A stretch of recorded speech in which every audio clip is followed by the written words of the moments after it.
اللهم صل وسلم وبارك على سيدنا محمد وعلى آله وصحبه وسلم. صباح الخير.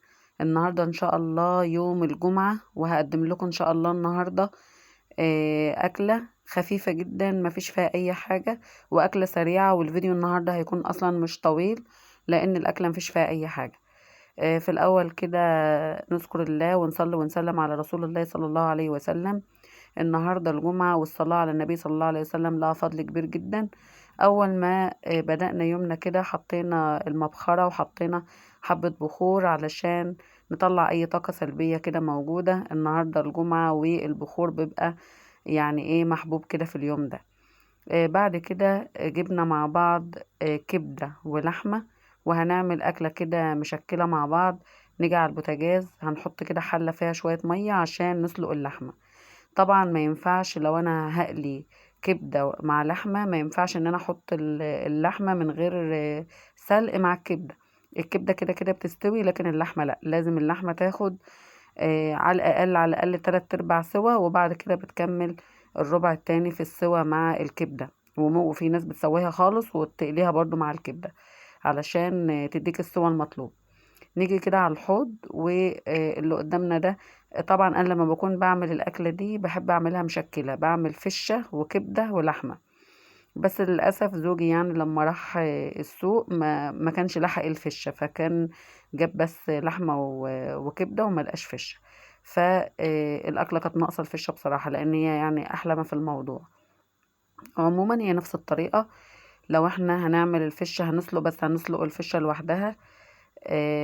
نحطها في مية ونحط فيها ورق لوري ونحط فيها فلفل اسود، ونسيبها لما تستوي في المية.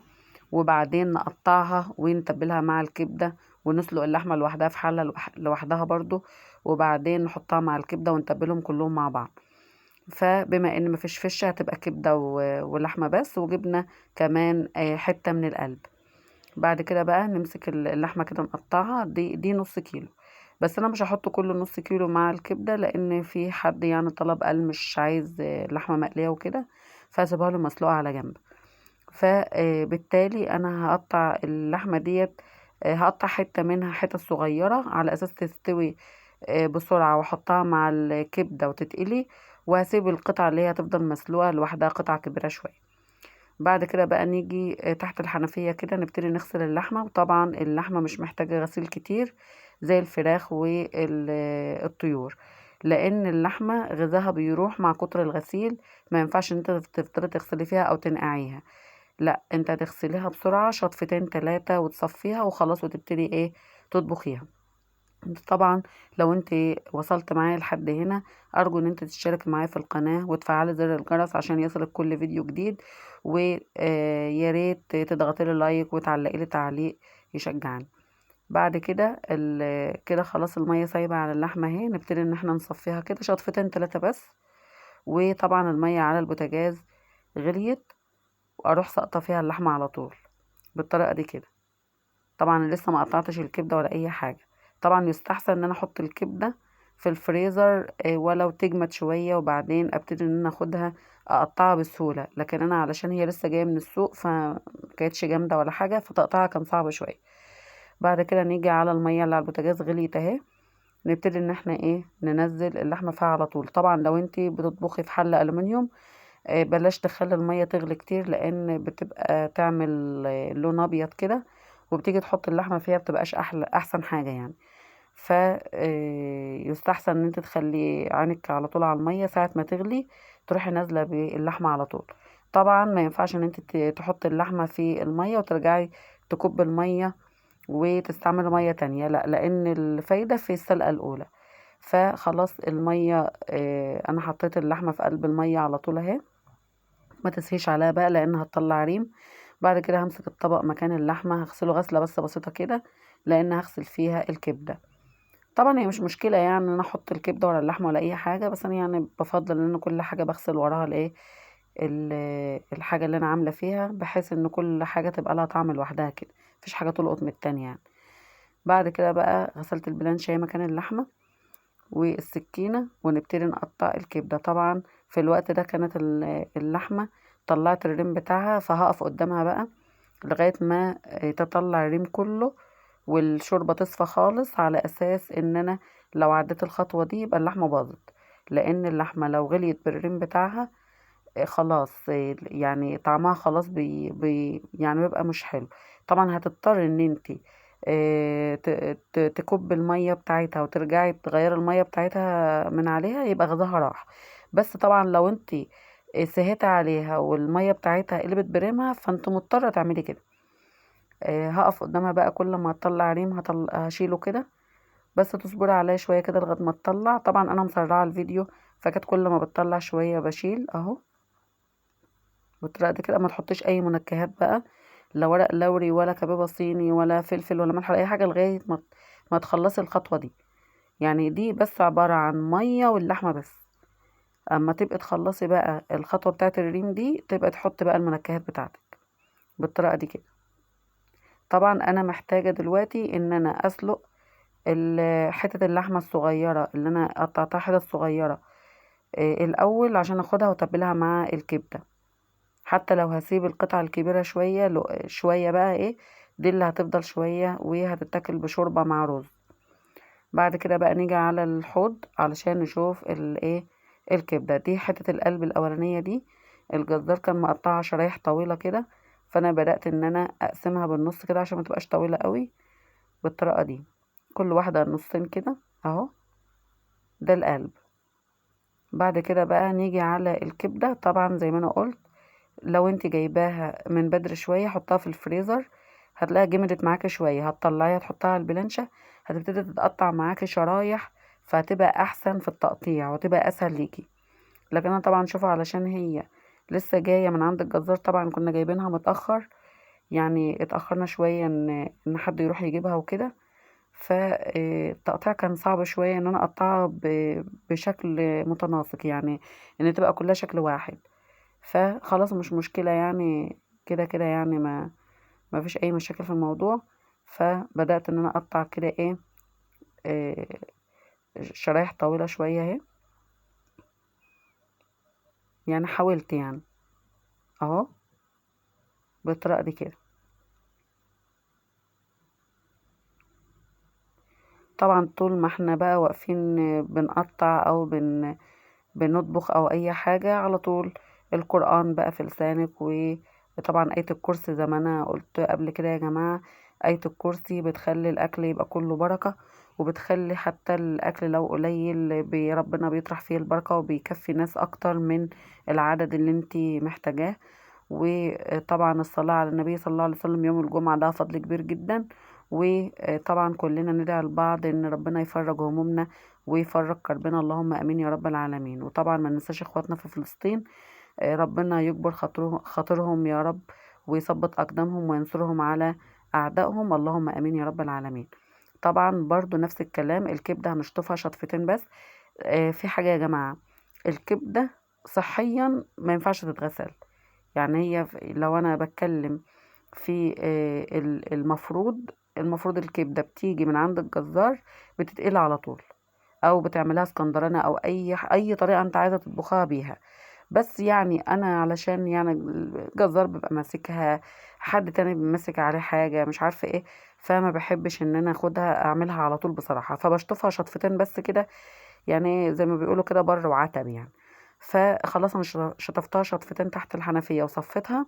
بعدين هنزل بالبهارات. هحط هحط ملح فلفل كمون، هحط زعتر وبابريكا وشطه.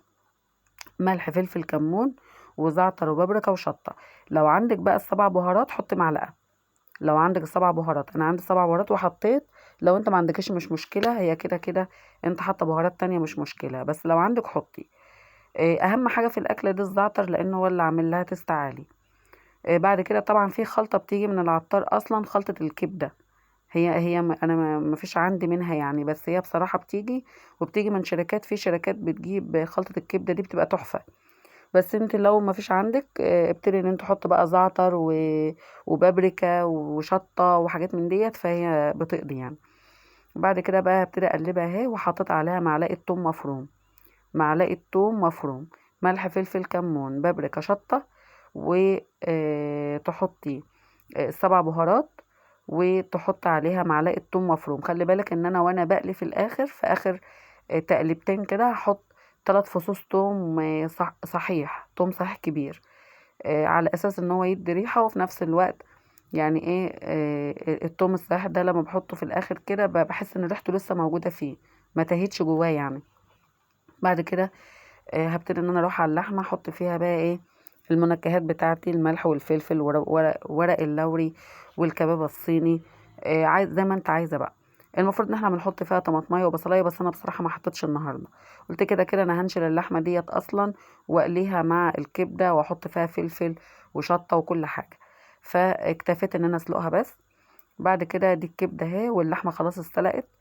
اشيل بقى الحتت الكبده اللي انا الحتت اللحمه اللي انا قطعتها قطع صغيره، علشان احطها مع الكبده واسيبها تتبل شويه اهو.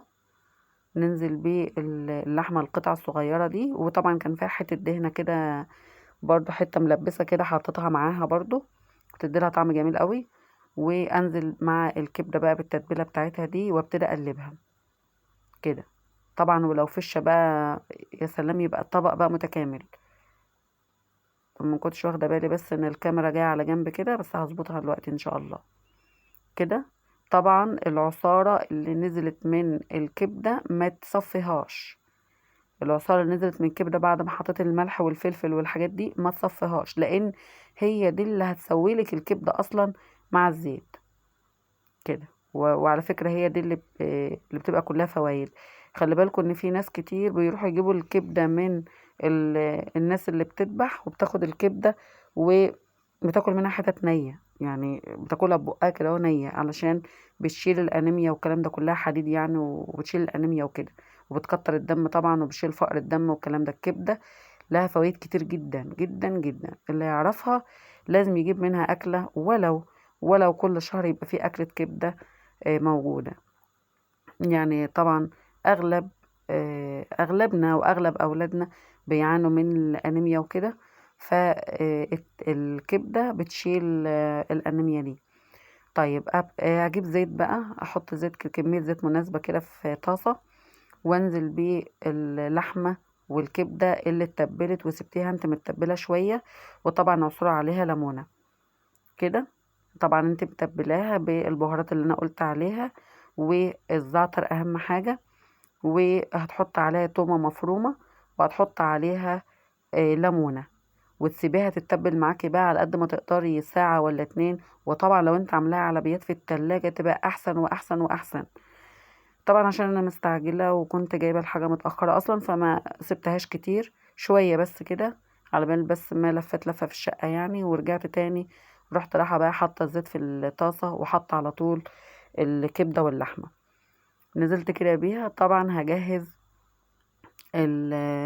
الحاجات اللي انا هحطها عليها. في ناس بتحط مع التتبيلة في الاول فلفل وشطة، فلفل رومي وفلفل حار. طبعا انت ممكن تحطيها في الاول، ولما تيجي تقليها هتتقلي معاكي وكل حاجة، بس في حاجة بقى، الفلفل بيتقلي قبل اللحمة والكبدة، فعلى بال ما بتخلصي قلي اللحمة والكبدة في الطاسة، بتكون الفلفل الحار والفلفل الرومي اتحرقوا، يعني بيكونوا خدوا لون غير اللون اللي انت عايزاه خالص. فتعملي ايه، هتعملي زي ما انا بعمل كده، انا بقلي اهو من غير فلفل خالص اهو، وانا مجهزة الفلفل غسلاه، ومستنية شوية لغاية ما ده ياخد تقريبا نص تحمير، وبعدين هنزل بيه بقى مع النص التحمير التاني، بحيث ان هو بقى على بال ما يتحمر تكون الكبدة واللحمة خلاص اتحمروا. فهمتوني طبعا؟ طيب يبقى كده اهو، هتاخد وقتها خالص اهو.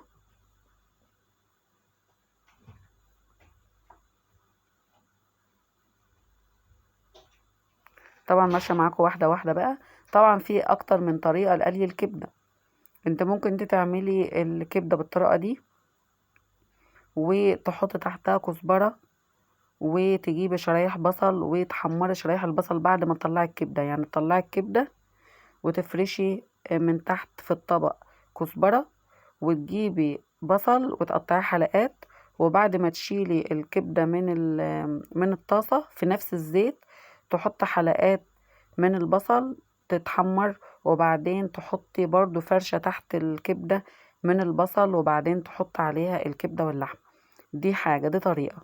بتبقى فرشة البصل ومعاها كزبرة وتقطعي حلقات طماطم وتحطها حواليها. دي طريقة. ممكن تجيبي البصل بقى وتجيبي الطماطم وتجيبي الكزبرة الخضراء وتحطهم كلهم مع بعض في الكبدة وبعدين تحطها على النار وتوطي النار عليها وتسيبيها تستوي منها ببعضها. تبقى دي برضو كبدة، يعني يقال عليها ان هي كبدة اسكندراني. احنا عموما بنعملها ومكناش عارفين ان هي اسمها اسكندراني عموما يعني. فعموما هي لها اكتر من طريقة للتسوية. الفلفل طبعا بوريهولك اهو. طبعا عايزة تكتري عن الكمية اللي انا عاملاها دي كتري، مش مشكلة.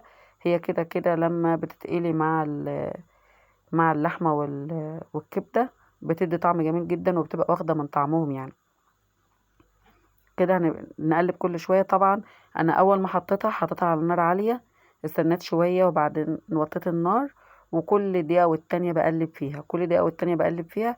وطبعا يستحسن لو انت غطيتي عليها ووطيت النار وسبتها كل شوية تقلبي، على اساس ان هي تحتفظ بريحتها وفي نفس الوقت تبقى اسرع في التسوية. انا بقى خلاص الكبدة قربت اهي تتحمر خلاص، واخدة حبة تحمير كده. رحت نازلة بالفلفل، قطعتها طبعا.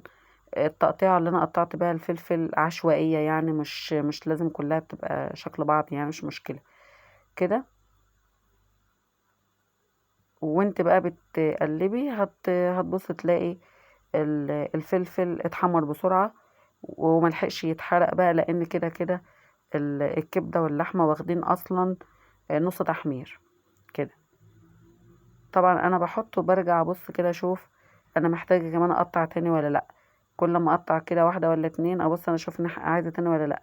فكل ما بتدبل مع ال الخلطة دي، يعني كل ما الفلفل بيدبل كده مع ال- الكبدة واللحمة، بحس ان هو عايز تاني فبروح مقطعة تاني. يعني قطعت تقريبا 5 فلفلات كده بالطريقة دي. طبعا تقريبا اللي موجودين في الطاسة دول 3/4 كيلو، منهم ربع لحمة ونص كبدة، لا وحتة قلب، يعني اكتر من 3/4 كيلو بشوية كده. وحط عليهم بقى الايه ال5 فلفلات دول، وحط عليهم قرن فلفل حامي اهو. طبعا عايزة تحط انت بقى كذا قرن فلفل حامي حطي، مش مشكلة. بس يعني انا منحبش الحاجة حراقة قوي، وانا كده كده حاطة شطة وفلفل في الكبدة واللحمة اهو. قرن الشطة ده او الفلفل الحامي ده هو واحد بس اللي انا حطيته اهو، لانه حامي جدا. بالطريقة دي بقى ما اقولكوش بقى ساعة ما كنت بقلب الخلطة دي على البوتاجاز كانت الريحة عاملة ازاي بصراحة. ريحة يعني عاملة زي الريحة اللي عند الحاتي. بالطريقة دي كل شوية نقلب كل شوية نقلب.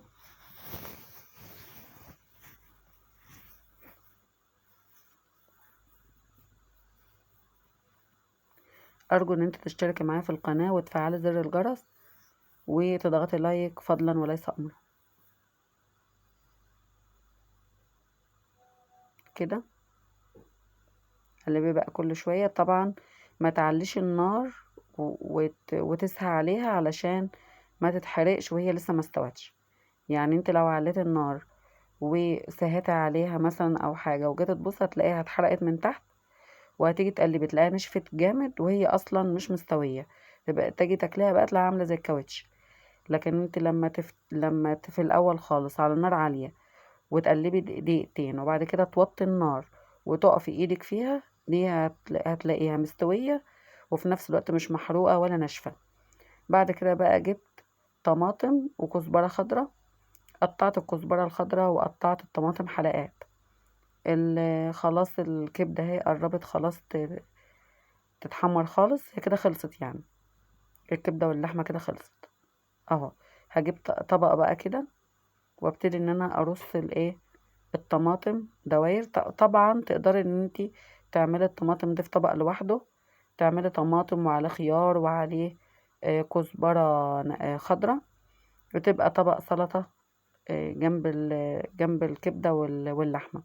انا حطيته حواليه كده ياخد من طعم الكبدة واللحمة يعني. وعود كزبرة كده رحت فرشة تحته طبعا لو عايزة تعملي حلقات بصل اعملي حلقات بصل وحطها برضو حواليه كده وتاكلوا بيها برضو. بعد كده بقى انزلي بحبة الكبدة واللحمة المقليين دول وعليهم الفلفل. طبعا في خطوة ما اتصورتش، وهي فصوص الثوم الصحيحة. انا حطيت 3 فصوص ثوم صحيحة وانا بقلي. جيت في اخر تقلبتين كده ورحت حاطة 3 فصوص ثوم صحيح من غير فرم، ورحت حطاهم مقلباه معاه، فخلى ريحة الثوم تبقى موجودة فيه وانا بغرفها كده كده. طبعا الإضاءة ظالمة شكل الكبدة واللحمة جدا. بصراحة هو كان لونهم جميل جدا، ما كانوش محروقين ولا أي حاجة. شوفوا الفصوص التوم اهي. بس اللقطة دي كان التليفون مهنج ساعتها مرضاش يصور يعني. اهو. رص بقى.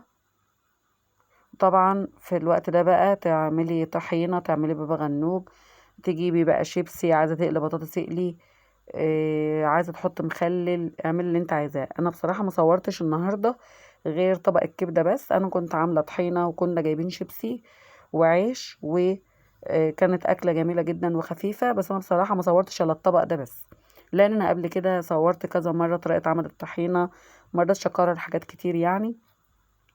فيعتبر الطبق النهاردة ده هو ده اللي أنا كنت بصوره، فعشان كده مصورتش إلا هو بصراحة. وخليت الطحينة والحاجات دي برا الكاميرا خالص. وطبعا بالهنا والشفا لكل اللي أكل أي حاجة، وبالهنا والشفا على قلوبكم كلكم. وما تنسوش ذكر الله والصلاة والسلام على رسول الله صلى الله عليه وسلم. وكلنا ندعو لبعض ان ربنا يفك كروبنا جميعا. ودايما نقول اللهم اكفنا بحلالك عن حرامك وغننا بفضلك عمن سواك. اللهم صل وسلم وبارك على سيدنا محمد وعلى آله وصحبه وسلم. وما ننساش كلنا ندعي لاخواتنا في غزة ان ربنا ينصرهم ويثبت اقدامهم، اللهم امين يا رب العالمين. ارجو منكم الاشتراك في القناة وتفعيل زر الجرس ليصلك كل جديد، وتضغط لايك فضلا وليس امرا، وتصبحوا على خير.